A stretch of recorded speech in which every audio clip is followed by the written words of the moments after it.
Mbote na bino ba papa ba maman na bilenge o ezali agence na bino Smart Consulting o ezosa la bino musala ya kitoko. Toza na ba bourse d'études pour na bana na bino oyo bakokende kotanga na étranger etc. yango ebimi papa maman milengela yaka na bureau pour na ko se renseigner pour na intérêt ya mwana na yo. Toza na bourse d'études pour na Tunisie, toza na bourse d'études pour na Chypre, pour na Biélorussie, na Ukraine. Pour na ba o nyonso baza na posa ya kosala tourisme na Schengen, na Canada, na États-Unis, na Turquie, boya tozosala la bino assistance visa na $500 ya pamba. Ata yo mutu o za commerçant, oza na posa okende kosomba biloko no na Turquie, na Chine, oza na posa obeta ma tour na Dubaï, yaka na Smart Consulting, tosala lo musala ya kitoko, nous avons toute une équipe de professionnels qui seront là pour vous assister. Ba numéro na biso eza na se, bobenga biso. Pana ba o union so balingi kokutana na biso baya na bureau toza na commune ya Lingwala na avenue Nyangwe numéro 269 arrêt à Sanef référence Kin Marché. Bienvenue à tous. Smart Consulting avec $500 on peut voyager partout dans le monde.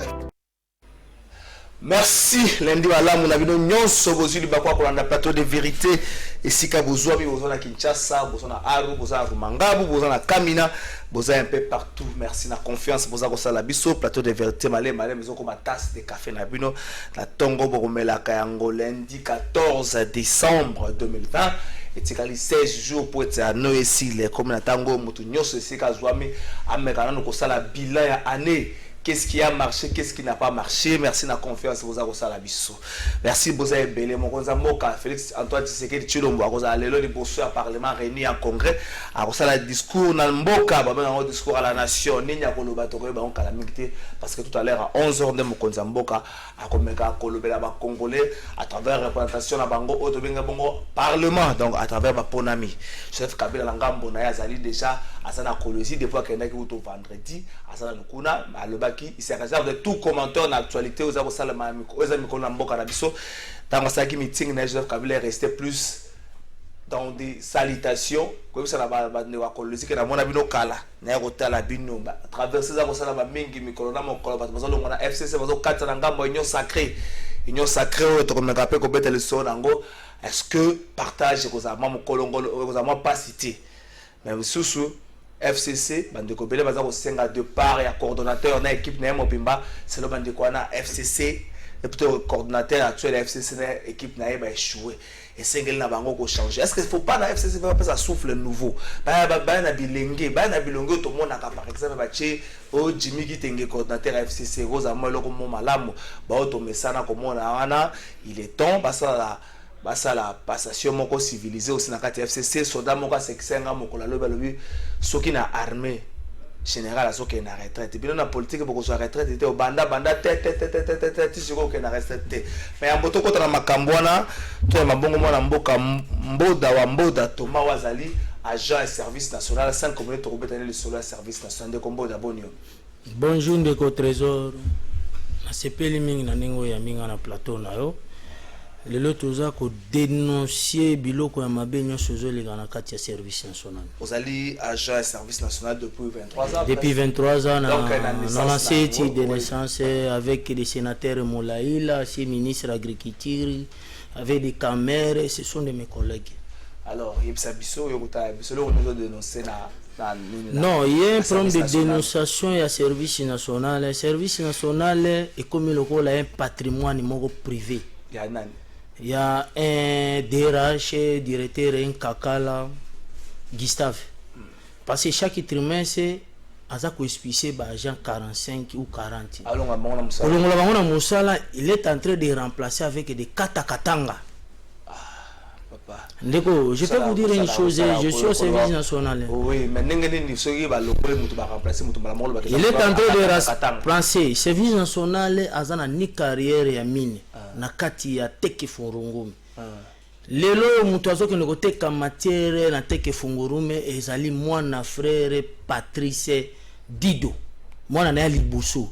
Aza coopération branche ya commandant du service national parce que nomination à service national bimaka na armée ni ministère de la défense nomination service national bimaka président de la république yemoko a choisir ka commandant ya service national, mais commandant autozane actuel c'est non conforme. Parce que service national non, ndeko nanga i trésor parmi yango moni nazo déclarer na ba maman ba papa o ba pesi eza ko finga te comme des chege ba funda service national na justice parce que bana na bango baki parce que directeur ya programme ya formation service national azana Kinshasa.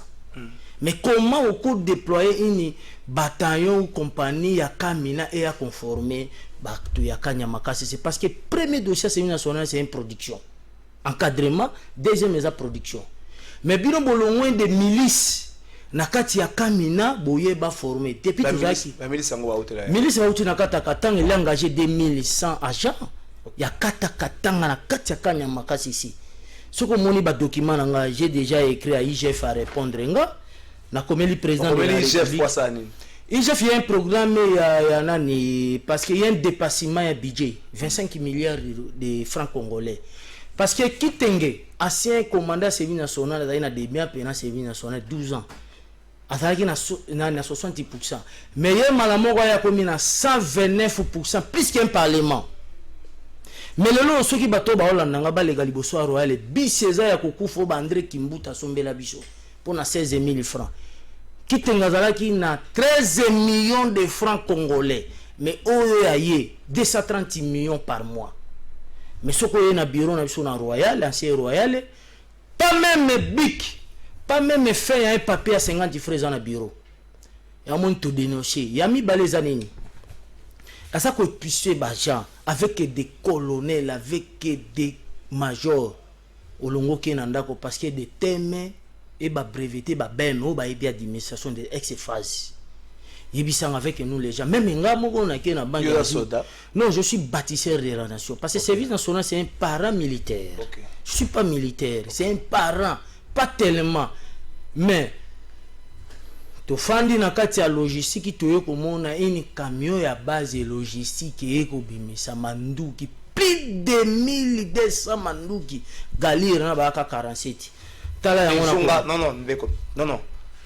Yokanga s'il vous plaît. Pour le besoin de la Makambuya, service national, na Makamba Mongo, na Nenga Bazolongola, dépassement na Nenga Bazolongola, Bajan, Moussala, sans pour autant, malade de la procédure. Souka na démarche wana, Baosala Nini, Bazolongola, Bajan, Moussala, Wapi, au besoin fundi na, au sengi j'ai face à la audit, qu'on a comme la présence. Souka na 4. Ndegolanga, na komeli, eza dénonciation. Na kati ya dénonciation, na kutana ki des gens, na conseiller BA chargé sécurité. Parce qu'il y a des dénonciations dans la marambo ebele. Mais il y a des TV zati. Toujours des dénonciations. Un directeur de cabinet service national avec DRH Kakal. Un DRH. Ils ont vendu 274 têtes à vache. Na fiche.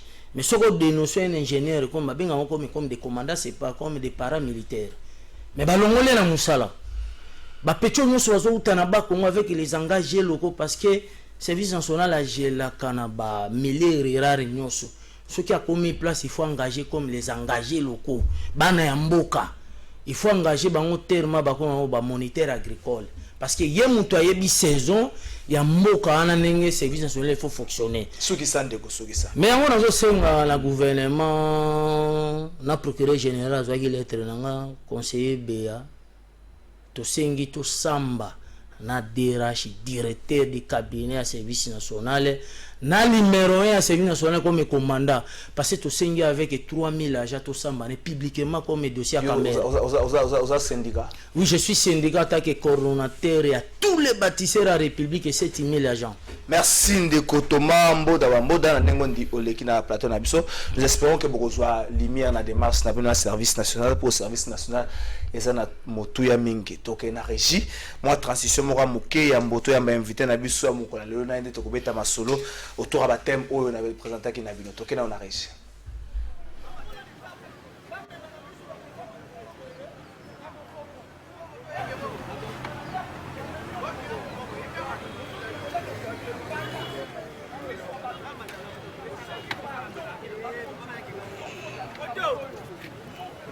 Daya, Giovanni na Bongola, mais au de Mona, comme les kindoki. Prince Bacho Bongso Kamingé, et qu'on quitte pas même 6 mois. La minute au tanga.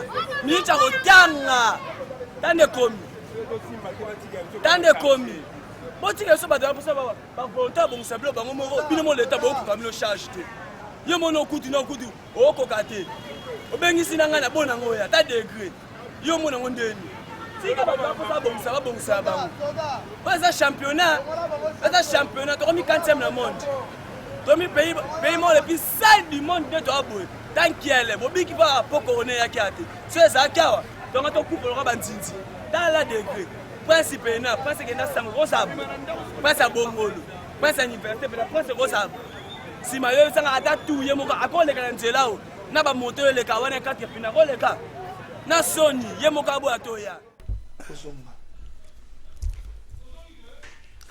Merci. On est allé bongo bongo la situation est ko évoluer te Kinshasa likambo nzela likambo ya salubrité côté kuna eza moi passe ndenge mbule beta ki na butu so kotali Kinshasa presque partout bato baza un problème c'est quand ba reposer le kolotan ba kotambola. Nous espérons que l'autorité à ville va remettre au bon sang. Que moi bilinga moi ko soit nezali na hôpital général de référence ya Kinshasa ou peut-être ex mama yemo moi bilinga za kuna bato baza ko ndongwana kuna nani azana ndingisa ya konome côté kuna mama keleza osala mabanga musu ba médecin ba lobi que ministre de santé na za ndingisa konome côté kuna musu ba lobi teza gouverneur de la ville parce que l'hôpital est comme un ressort ya ville province ya Kinshasa mama keleza kuna to me côté un peu likambo yango. Invité na biso ya lundi ya lelo 14 décembre 2020 mwana mboka Junior Mpeshi Kabila forever ndeko Junior Bonium. Mbote ndeko Trésor, merci pour l'invitation. Mbote pe na balandi nyonso et puis meilleur vœu. Au changer tes appellations à Asbel na yo Kabila forever comme si etikali utopie appellation na.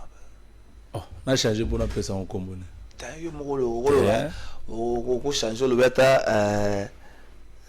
bon na le combo na suka émission mais otiki no Kabila molongo ne forever wana te Kabila eza forever et otika la forever obi forever ali boso eza pour mona que Kabila eza forever tant bozo assister na ba élection na assemblée nationale mabunda kwei elenge démocratie ya wana. Donc nalobaka yango que chaque fois que tokendaka na ba urne congolais aza conscient aza bena mutu ya NT ya mutema mabete il faut lobaka merci na Kabila pour atikela biso nzela ya voie démocratique. C'est ça Kabila forever. Non mais wana soko tuni na ba congolais wana ko lobaka te makambo yo zolota surtout na ba congolais baza peut-être pas de même avis que yo. Ba congolais bazomona Kabila comme si il n'a pas été un démocrate. Ba congolais musu bazomona ndengwana aza la démocratie na version na ye démocratie pro Kabila. Bon ce qui est au bout de démocratie mais tikela ngata be élection kasi pour be élection Kabila nda memi yango au kota urne mbala liboso ba tchao mundu ki te que voter vert voter jour rouge eza na tango Kabila batu nyonso bazoloba lelo s'il vous plaît yango na zolo bote na lobi longo la mot démocratie lokola mon frère yo bino boza parmi batu boza pasi ko reconnaître ba Eva Kabila bino balani suswana bino banani pour zo boya ngondeni tenga zo kana mitu na lobi boye na yo na moi sinon na ba parents na bo votaka pour la première fois quand tenga ba parents na ba votaka ta bon yo moko pour la première fois journaliste ba tuna question te mais bandeko ba ebike mbala liboso gendaka urne na 2006 sous Joseph Kabila Kabang toloba te ya lo Kabila forever tant on retourne à l'histoire mboko mona tanga le 4e président de la République démocratique du Congo Joseph Kabila il est forever Lumumba il est forever Mouzé il est forever seulement batu ba mesana na bango kake soko oza na pouvoir nde ba commission siko lo wa biso to na makanisa sika ya ko reconnaître ba combat ya batu nde boza ko mona o batu mingi ba ko pe ko comprendre bazo katisa déjà batu bazo katisa wana ils n'ont pas fait la politique par idéologie ou conviction mais par le ventre. Batu na zako avoir suka o awazela ko ya ona zolo bote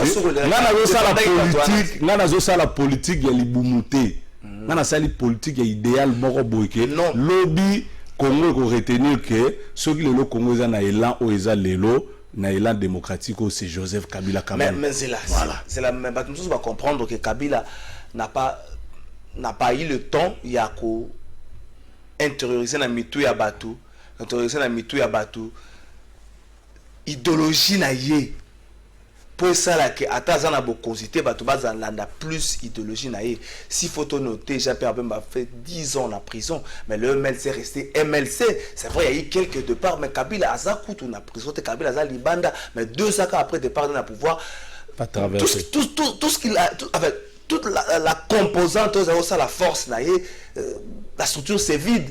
Donc Kabila n'a pas eu le temps, il y a kotia bato na mitu, idéologie na ye, c'était plus l'argent et le pouvoir. Donc, trésor, et le lobby, ce n'est pas ça. Mais il faut reconnaître que, dès que tu as Bissau, et ça, batum suswana, bango baza bato babengaka, mbiselandara, et si kama izotiola. Tant à Monique, Kabila est le président de la République, a commis que flatter président Félix Tshisekedi. C'est l'occasion pour moi, il y a le président Félix Tshisekedi. Batu nyonso ozomona bazolongwa et pas Kabila bazo ya koflater bazo lukaka ka fromage zela na silisa zela nanu papa nalobi yoka nanu depuis balobeli union sacrée. Est-ce qu'il y a déjà une vision claire il y a union sacrée? Non, vision nango que non vision union sacrée ça boye une autre façon déjà. Une autre façon, ça veut dire quoi? Ça peut être une corruption alors, ça tombe bien. Avec 15 000 $ pour avoir la majorité. Oui, avec 15 000 $ de motivation. Non, la preuve, mon côté. L'acception de la preuve. Oh mon Dieu. Pour ne pas faire la publicité à Papa Oboye Biwana, vidéo zo tambola, Oliba la question, l'émission le kana chaîne na bino wa ya Congo Web. Totalité. Pour n'attendre à Combo, Papa Molière. Je l'ai dit, j'ai été motivé par 15 000 $. Na pesa bino bocha siko. Qu'est-ce que vous voulez nous dire? Une façon de gouverner anti-corruption pour motiver un député avec 15 000 $.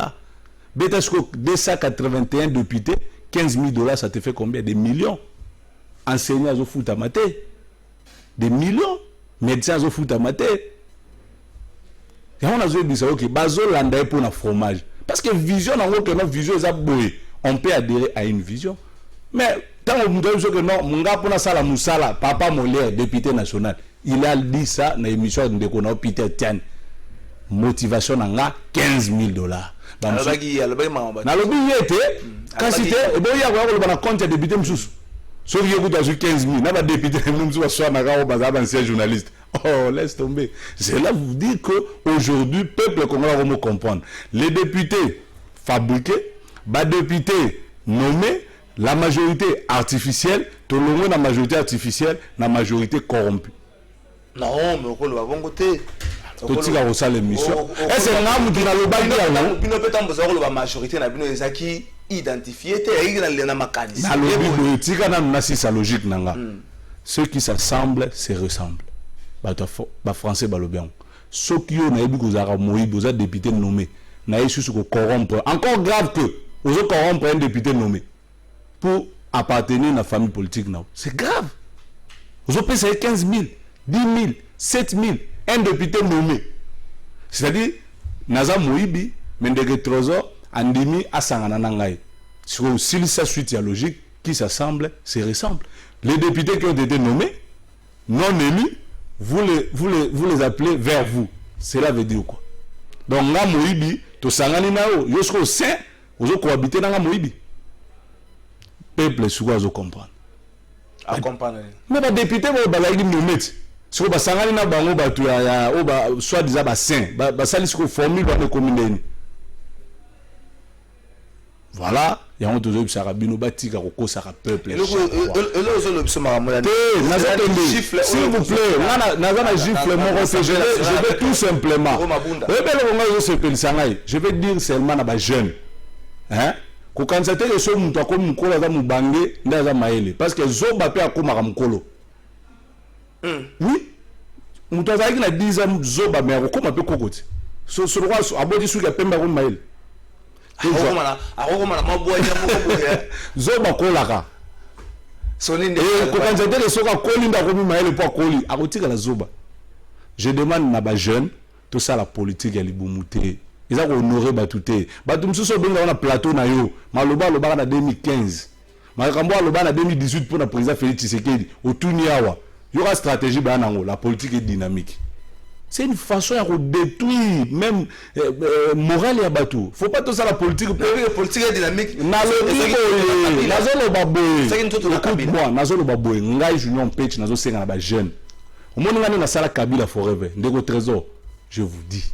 Ils à l'attaque au majorité qui même si tout le monde quittait Joseph Kabila, je vous assure, retenez Naruzalaka na Kabila forever. Pourquoi? Parce qu'avant de créer Zelana Silisao, avant de créer Asbel, Kabila Zaki sous le pouvoir. Donc j'étais conscient qu'il y avait un chef de l'État qui s'appelle Félix Tshisekedi. Je pouvais d'ailleurs faire Fati forever. Donc on pas Kabila pendant que on a soutenir tant qu'il y a le pouvoir, différence il y a un bango yangwana. Et c'est ça. Même le président Félix, tant on demandé aussi là, à revoir na TV, na Zela, na Tala, bah on se bandait au défilé. Mais même député, on a le bagage en ceux qui font si invité au Rwanda, il est clair, hein? Donc, il faut comprendre que à ça, stratégie, j'aurais souhaité à un jeune à travailler dans le bango, qui vous a tata, tout n'a pas papa, s'il vous plaît. On ne peut pas Kabila pour l'année. Pour amoni que non ngana sali inane ba nommer ngate ba nommer na petit mo boy ministre ngana longwana nga na na union sacrée so ba jeune union so ba na sainteté na 10e rue o besoin ya batuana parce que batuana besoin felete il y a pas une vision besoin de savoir na ministre na vice ministre na ocha boy so ngana zo tuna ba master ba ndeko na biso o ba bunda 37 ans. Donc on va dans les sous-soins pour pas payer sa poste na batum sous ba uta.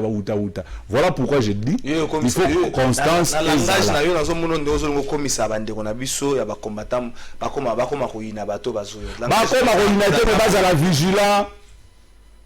la vigilant bato bazo uta libanda amoni na bino passe ya combattre il suffit seulement de dire je ne suis plus avec Kabila il vient chez vous vous lui donnez la place.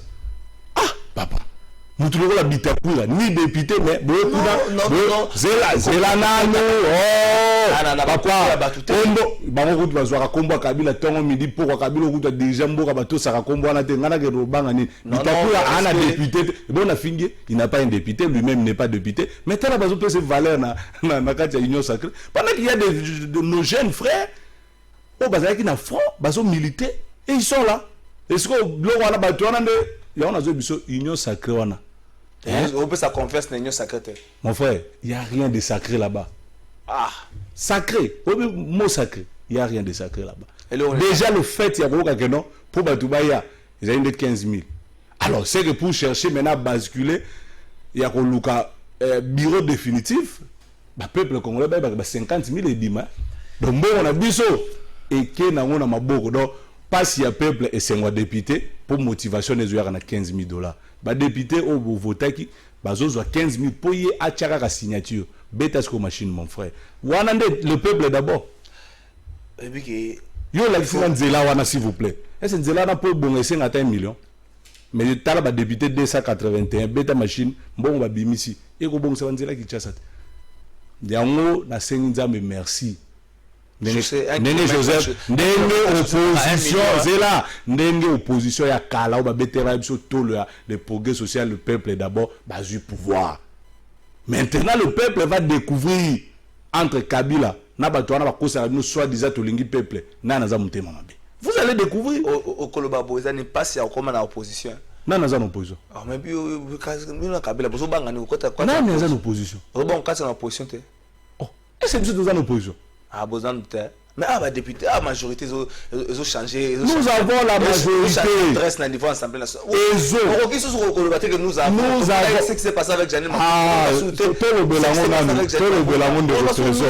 merci beaucoup. Bon, je comprends. Yo quand si le rôle à Mabunda a quoi mais là ici que ba député on a ballonné ba député FCC. Mais je vous rappelle ici que Kabound pour Akwea, bah député IDPS va voter contre. Attendez, écoutez, aux journalistes. Yo kana expliquer. IDPS a gagné 32 députés. Azanango. Kabound a mené combien de fois? Faites le calcul. Tu vas dans la famille, tu vas dans la mariage. Papa, pour ne pas citer, il y a même des députés de l'IDPS qui passaient à la télé pour na makambu contre Kabound. Et donc c'était prévisible que député a bon qui voter Kabound pour ne pas citer ba combat tambola na ba chaîne nyonso. député on peut comprendre. C'est pour te dire que un individu représenter famille politique à Joseph Kabila FCC, non. Mabunda nde akei et non le FCC. Détrompez-vous, base de l'élection Sigeroya, au moment que FCC a récupéré présidence et Assemblée nationale, majorité et qui n'a raté parce que tout le monde a quoi. Non. Est-ce que vous avez député? Est-ce qu'on comprend d'abord? Est-ce que vous avez député? Naïbi. C'est autant que le FCC que majorité. Mais parce que naïbi que Mabunda ndekei. Est-ce que les députés on a baza il y a FCC, ils sont avec nous. Mais Mabunda kei pour na ba raison, tu peux un exemple. Na pèse exemple. Ce qui est que non, dès que tozo ndimo za au sali likamo mabe, atoza ndeko nanga et que balakisina ke likambo saleza mabe. Ce qui na ndimi ya musaini. Mabunda est parti, ba député bana ba raison na bango. Bon, baké Mabunda nda koi, mais attendons maintenant voir. Togoye ba soki to perdre majorité justement na élection ya bureau ya sika. Et je te dis que tokozoa ba député na biso ba relaxa bino que non majorité est quitté et tokozoa présidence ya assemblée nationale kalamingité. Est-ce que ebi li solo yemei ba ko intimider biso to ebi li solo na ya yemei ya nini ya yemei yango zalana te ebi li solo na ti le longa pe na ba ebi li solo yemei ministre na ye ka voix ya yemei mais na yemei zalaka nani quand on se dit à quoi intimider parce que ebi li solo na malobana on ne peut pas nous intimider et je continue à dire qu'on ne sera jamais intimidé mais kolo bomu ko te pas ngana zo biso que on ne sera jamais intimidé. On ne peut pas. Moi, je sais que nga, Junior Petit, on va intimider nga te.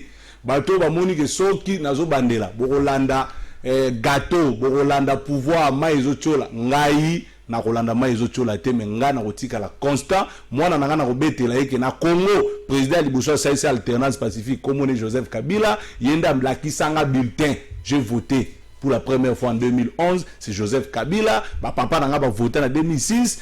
Donc, pour moi, na robete la moi na histoire. Voilà pourquoi nga tata na yo na lobaka Kabila forever. Et non, na landaka epoku na zaki président, na zo moi IST, je ne le ferai pas. Donc, il y a question au répondre na beaucoup disent que Kabila n'a pas eu le temps de vendre sa idéologie. En fait, quelle est l'idéologie de Joseph Kabila? Non. Quelle est la vision? Quelle a été la vision de Joseph Kabila pour le Congo? La vision de Kabila, mais c'est ce que j'ai toujours dit, c'est d'installer la démocratie dans ce pays. Oui, c'était le combat de Kabila. La démocratie et chercher à ce que le pays soit émergent. Ah, mais c'est Congo sous Kabila qui est la démocratie. Papa, renouveler la 11 personnalités, c'est plus la 11 personnalités pro-Kabila. Non, on a l'oublié. Kabila vision à combat politique. Même quand vous voyez le PPRD, ils ont le minute. Parti du peuple pour la démocratie, reconstruction et tout. Donc, biso tu as gagné pour notre vendre sa démocratie. Et c'est comme ça que Bazoara Mindou qui peut nous la dictature dans Mboka Oyo. C'est ça. Et les autres sont fiers. Nga Julien Petit on a vendre dans Mona. Tala, pour nous ça n'a pas de vérité. Est-ce que le président Félix Tshisekedi a produit il y a combat politique à Joseph Kabila?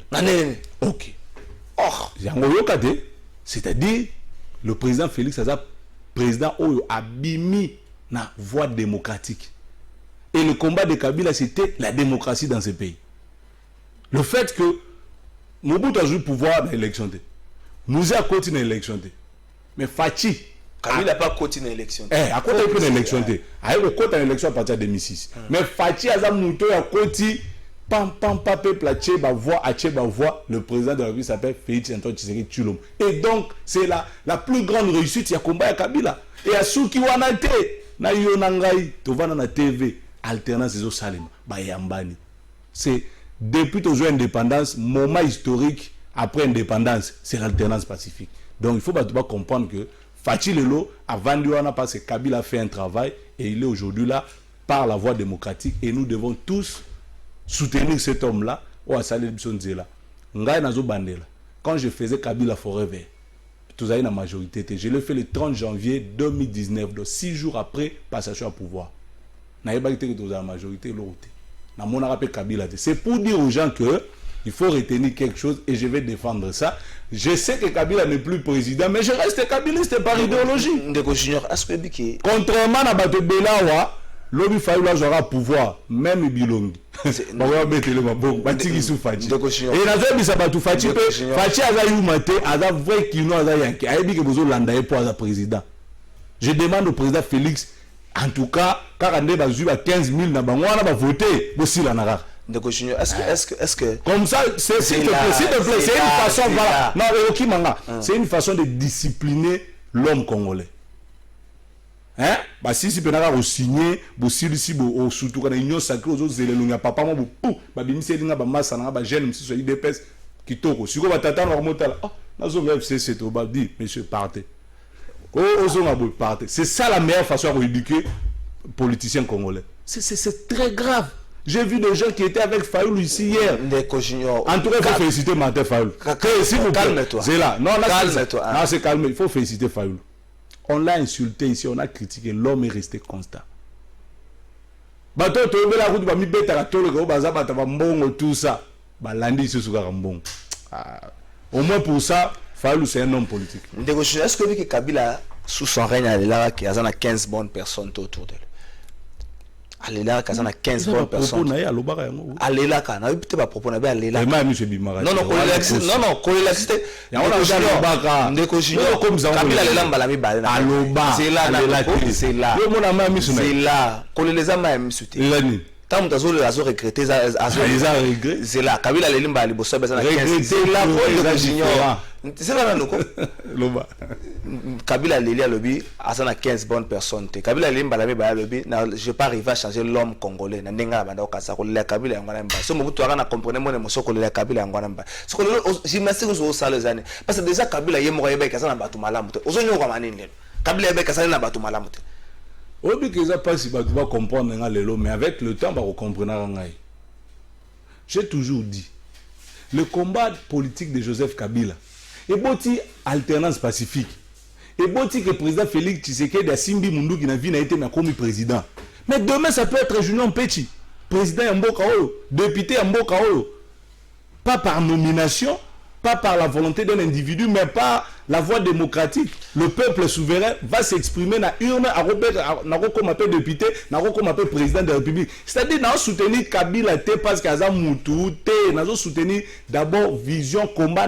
C'est-à-dire, nous avons tigui na mboko yo, ata yo de trésor, lobby à Libaya, député à Lukunga, aucun député. C'est vrai. Maintenant, comme député, il faut reconnaître le travail qui a été abattu par Joseph Kabila pour que le lot au coma na députation. Voilà pourquoi moi je soutiens l'homme et sa vision. Bénéfice nanga. Bénéfice nanga na combat Kabila Zabin. Lobi na rocha et lobi nanga comme candidat député na Lomela. Et pas na biso ba voter nga. C'est la route ça te qu'on a mis. Voilà. Est-ce que le lot yo ba cadre belé FCC vraiment ko senga de part et actuelle équipe et coordination FCC bazo mon dirait professeur Némi atikali mingi kaka na koza professeur pour certains babia mi komisa na ye je ne voudrais pas citer le musicien mais komisa ndenge moko boy je ne voudrais pas citer le musicien mais komisa ba ndenge moko boy yo bomona ye il faut ça batawa azola la sala boy mais au finish n'a pas battu un grand travail ba tebela ko senga de part na ye parmi enfin même ko changer de part ya équipe ya peut perdre surtout partager point de vue na bande ko bo senga de part ya professeur Némi bande ko bo senga de part ya secrétariat permanent peut perdre.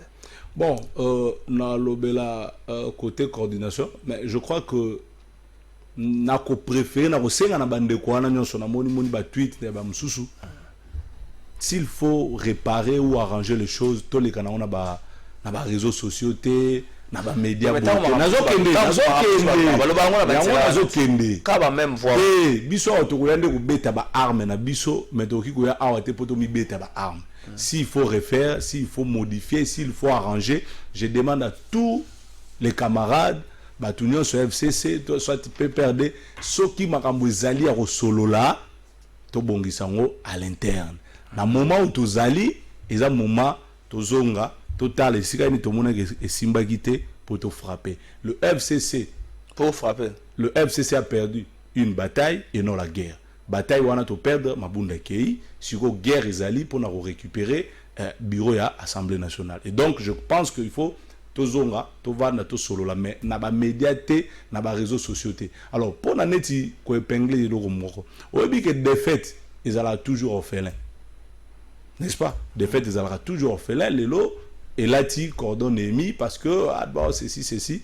Mais ceux qui réussissent, tout le monde a réussi, tu as tout ça, on a cordon ennemi. Ça, en tout cas, il faut le dire, tout le monde a mis le bas, ils ont mis tout. Alors, il faut comprendre. Et il y a un peu de nerfs solides, alors pour chuter, tu peux pas comprendre. Il n'y a jamais eu, au monde a toujours décision sur FCC, ce n'est pas le coordonnateur Mouilania, non. Ils ont une façon, il y a toujours eu conférence des présidents. Et dans la conférence des présidents, ils ont la réunion même pendant 4-5 heures du temps. Moi, j'étais dans Safari Beach. Il y a eu des décisions dans Safari Beach et cette décision à Mouilania. J'étais là comme participant. La qualité. En tant que président Asbel Kabila, il faut faire cadre FCC. Pour notre ministre, c'était au Kanzi. J'étais là. Il y a je suis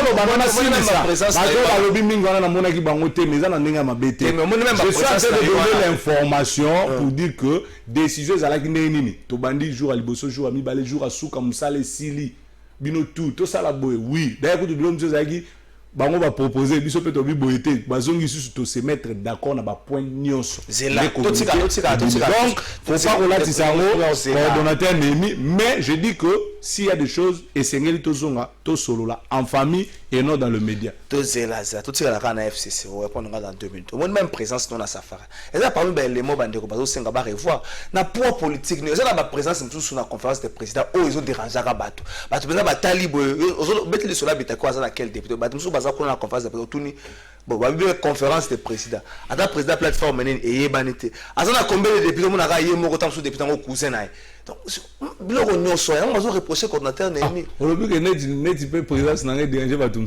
La qualité ni pas politique, nous allons justement, il faut d'abord comprendre. Mais je ne pense pas qu'il y a un monde qui peut déranger. Ça parmi les éléments où on va reprocher gestion. Écoutez, on va plus le pire petit. On va master. Et ça va faire le pire petit. Yoka. Bandekuba eza bongote na kati FCC il y a des mouvements associatifs.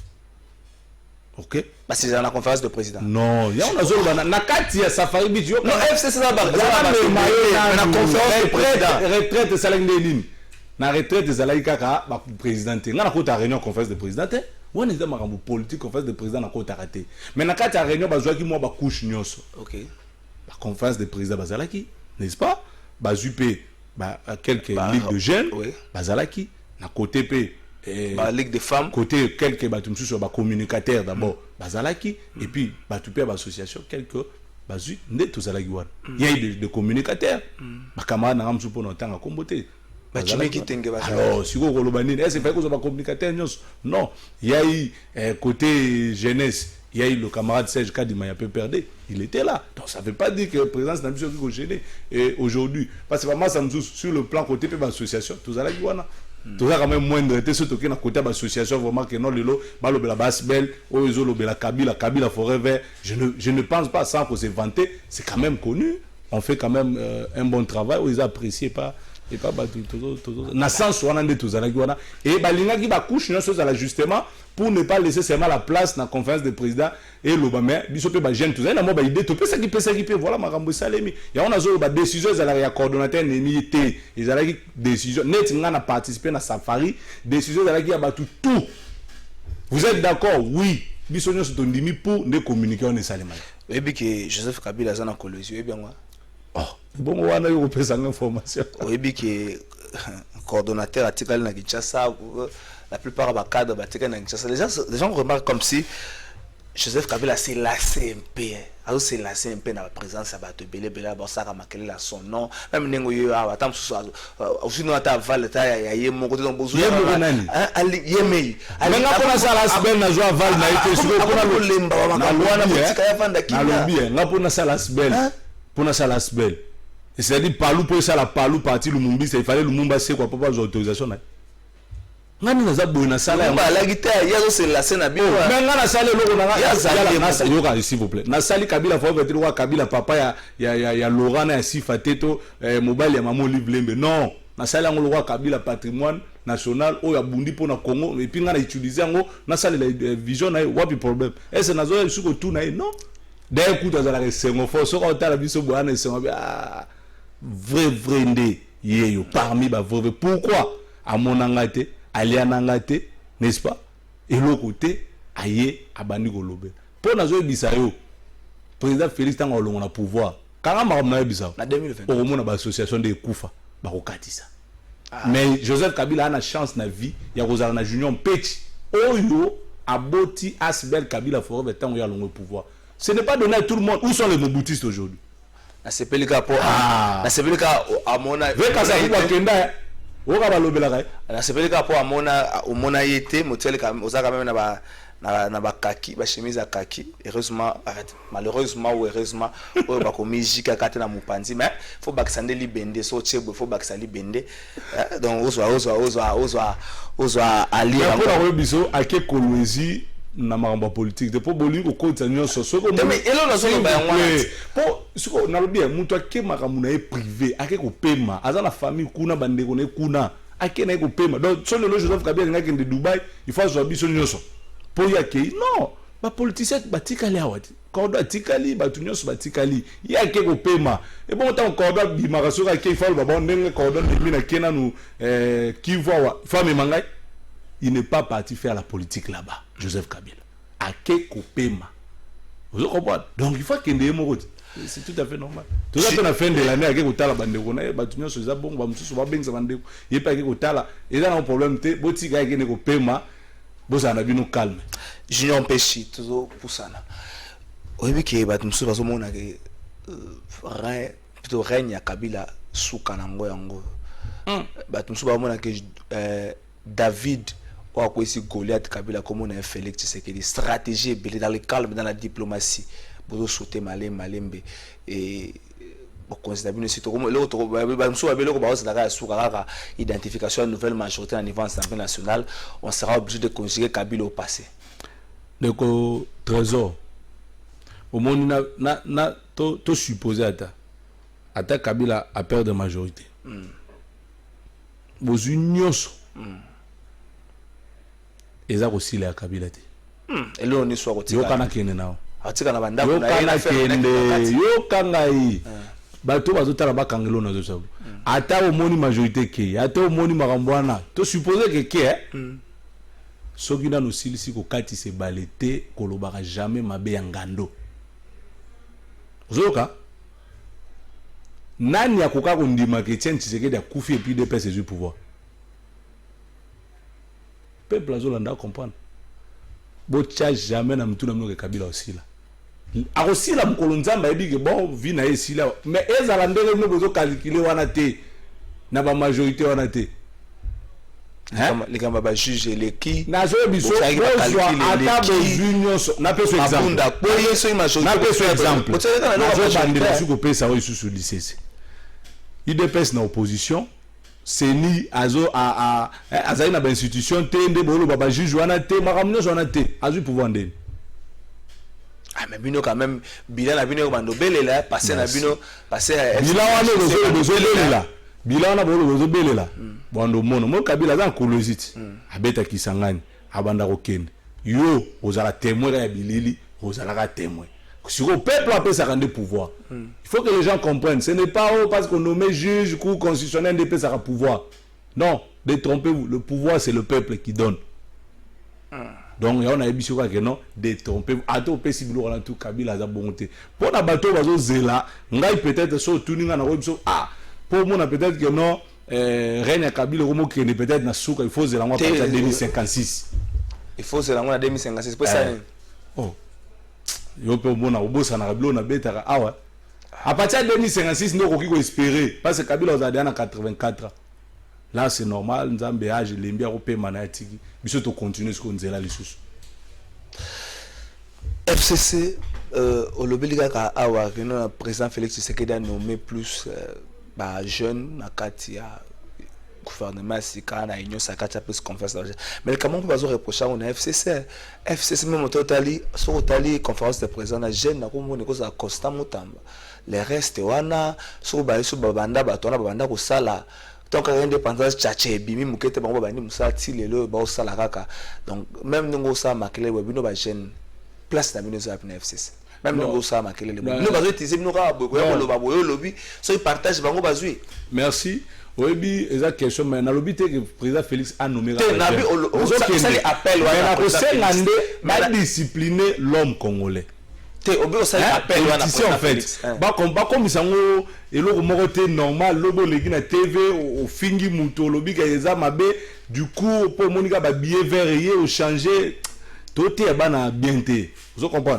un républicain senti penaza républicain za démocrate ndelo nazo senga mais olobi opona ko mona peut-être na conférence de président ka camarade président nani Constant mais il faut saluer aussi que combien de jeunes ba oser non combien de jeunes na kati ya FCC obi bazana ba parti na bango moko comment yo lingi parce que oza jeune oza na kati ya parti siko président a parti na ko kendeti mais Constant a osé de créer lui-même son propre parti politique. Et en tant que jeune, à la partie, il participe. Ce qu'on a créé parti politique, nous avons la conférence de président. En tant que président parti politique. Si vous êtes jeune, vous avez président parti, vous avez engagé, comment dire, parti moroté. Ce qu'on s'est retrouvé pour nous. Pas bien une conférence de président. Vous êtes jeune, mais na quatre parti à Moutou. Donc il faut d'abord dire, na jeune, beaucoup dans la politique. Pour créer, pour assumer la responsabilité na bino au sali parti na yo siko soko moni que na sali parti na jeune FCC bois qui singa ndoro Constant fait son parti politique et en tant que jeune azakuna ça veut dire que ceux qui jeune mususu a créé le parti na ye ou là za na sima ya vieux moro boya sali parti il va participer quelle place pour la jeune na kati FCC ba jeune bazo lela en fait bon reproche à bino za plus za ko ba jeune na côté mais so ko tali pe ba jeune FCC bazo lela il se retrouve pas ceux comme partage à gâteau et trouver ba combo yebana déjà qui fait facilement faire des courbettes même à 180 degrés pour couper ça Joseph Kabila merci mais ba jeune wana so tali gymnastique ba jeune FCC bazo le kakamiko na ba média o bazo en fait ba comment peut ba communicateur bazo bundela ba communicant selon ce truc à base o bazo bundela la famille politique Joseph Kabila se retrouve pas ces jeunes là ils vont se retrouver ils se retrouvent pas ah mais tous ça bango tous ça bango ceux qui partagent ah bosse partager ils ça ba jeune ya FCC so zu bourgmestre commune à Kinshasa jeune FCC so zu bourgmestre Lemba jeune FCC so zu ba ministère wa ba Moussa Mondo baza ba jeune ba Papi Kungu et tout basé belé donc baza ba jeune donc na kati FCC ba jeune c'est vrai que ils attendent faut pas tout compte ça n'espère pas jeune que bozo se retrouver le kuta les lois muninga l'obipé muninga rozwa et ça s'est fait comme ça na kati FCC jamais au monde ba nomination bandi et puis au monde ba jeune té bisoko doit honneur que conférence de président et que au monde ba jeune ba msuba sala réunion ba jeune ba mona ta réunion té mais biso toza associés et si ka ba décision zo on a zo biso que non na Safari Beach nous étions là donc la décision zoami wana to vanda ki biso tout participer pour élaborer makambo wana ce que le ba jeune ba considérer tandis que de l'autre côté ils a ba inde ba zo zoara ba décision d'abord en violation même problème c'est là na cité comment douter yo problème non yo tout dans la FCC ezali kama famille na bino que ça mo FCC pour comparer que na ba jeune biso ko te pas na biso to ana valeur neti réunion ko ya bo ba bengi pe biso to participer ba msu ba ko tarater vous comprenez ba texte ça non respecté par na bango moko c'est tout à fait normal mais biso ordre zali ba jeune ba se retrouver malem au mona ba nomination moko te na kati FCC ba jeune bazalate ezala ta na PPD au kuta reno ba jeune baza ezala na coordination FCC ba ko d'abord jusque là nan ba structuré te donc au mona tant ba ko ça ba nomination na kati FCC au mona ba jeune ba ko se retrouver Olanda qui interview à Katumbi na RFI ah te na landite point na landite pour ndé wana question de Moïse Katumbi le qui na politique maboko pamba te ayaki na millioni contrairement à bato belé oyo mboka pesi nyonso mais ba ko pesa na mboka eloko moko te un point de vue là-dessus mais ce qui nzamba pambola ya avant kota na politique mais contrairement na bato na lobi na otuni question na zo pesa ce qui nzamba pambola kaye avant kota na politique faut ya ko sala ngo guerre tout ça bandeko msusu pe ka siko pe otuni awa avant comme député lelo ata yesta za ina ngote il faut to ko sita ba komona ba ana iza kudu soke ze bimi na munoko na je suis dessus parce qu'ils sont beaucoup dans ce pays donc afingi batunyo so ana okeno avant politique za kana piéton le rôle comme politicien azui quelque chose il faut agafele ba faut y c'est là pour y azwa déjà quelque chose dans doté kabambisi na et c'est normal. Moi, je peux pas apprécier en tant que chrétien. Moi j'estime que si nous avons ça personne à monde va vendre nango mais to yebike abaki si pe belé tant à côté politique ko le ka ya zalaki nango azolo bawana quoi de plus normal te ya on azolo bat azui pe belé ko le ko ya zalaki nango wana ndo donc atika bablo wana o batu bayaki na boy na ebite soka cité kinde kombo mutu mo to ko se justifier mais lo cité te to ebite so mais au moins wana na mo va toucher batu nyonso o to yebi to liaka pena bango ba msusu ababa msusu to soki sayo msusu ba kina bota ba caoutchouc banani mais faut être homme faut za mobala cité kombo mutongo oh azala mobala lo ba mutu boya yaka na boy Junior Mpeshe Kabila na yoka ba dumi ba lo ba mo biloko bombe nga bana ka fo mutalo na yoka ba lo ba mutu boya yaka sans eloko akomi na ngondere ni Onga ozaka ba cité baloba ata yo soko yebi mutu soko intention za nino lobi nao ke non na oka bazo boa ki la peut-être batu bonga na peso vraie réponse ko vendre sa batino so kimia. Merci nazo peso maloba soka to comme celui que mokozamba le devant le parlement réuni en congrès kalami était na 11 faut lande malamu ponce jamais bi FCC me ko so bolanda chef de l'état faut ça la moi président soko ça a un problème un problème cardiovasculaire, il faut ça la moi c'est comme moi malade pour plus les autres qui ont la tendance de tirer sur l'FCC. Ah, Rogi Goudou dans le mot je ne sais confirmer les autres qui ont mis la tendance à retirer. Non mais c'est vidé. Papa ya batu nyonso. C'est vidé. Donc aza papa ya batu nyonso. Na ba voter été na batu ya lamuka na batu ya FCC mais sur le lobby mo que non tendance ça ya viser biso je suis désolé la muka tika la muka chef de l'état il faut le lona roloba moni aluka kaka ke na bandela ki oke bato boyebi ke baza soit disant miibi ba député nommé maramutu siko ndenge ba ke kuna bo sopela bango au Benit ba komi ba saint. C'est ça aussi le problème. Merci. Vous comprenez? Donc voilà, ngana osenga ngana makonza mboka ndenge ba aza chef ya badnyos qui miande l'équipe parce que ba lobby justice paix et travail. Donc toi on a besoin d'abord ya kimia obi coronavirus ou tout ça la biso non mabe. Ceux qui ça ils ont continué ko sala biso mabe covid oyo. Ata kimia na biso to mela ba maya lobo to la to 6 à 2020. C'est tout ce que nous voulons. C'est un discours peut-être ya kimia ya rozala bien mboka ils ont biso nyonso mais ceux qui ont tendance ndenge bino bozolo ba ils ont visé biso wana ndeza mabe makasi parce que mutu moko ta ko kufa ne bonga wana ya parler de la nation.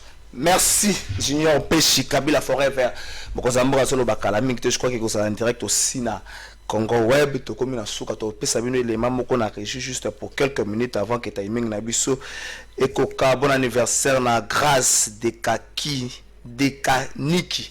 La prononciation bien je crois. Merci Nabino Tokena Riche. Mbote Nabino ba papa ba maman Nabilenge ou izali agence Nabino Smart Consulting ou izo sala la bino musala ya kitoko. Toza na ba bourse d'études pour na bana na bino. Décembre angoyo bino molanda ngai partout dans le monde vous avez occasion kolanda que Dieu soit loué. Nous allons permettre aux apétants kolanda ngai nzambe mtayebi. Vraiment Tommy qui tu sais pas nzambe lolendo yana tina te parce que ceux qui notre natsali lolendo na bake olandenga na volonté na ngate c'est Dieu qui a permis. Vous savez bateau balandanga c'est juste pour vous dire merci parce que c'est Dieu qui permet. C'est Dieu qui crée à nous le vouloir et le faire. Il y en a dit qu'on appelle s'il te plaît qu'on appelle quelques secondes, dans quelques secondes, quelques minutes pardon qu'on appelle.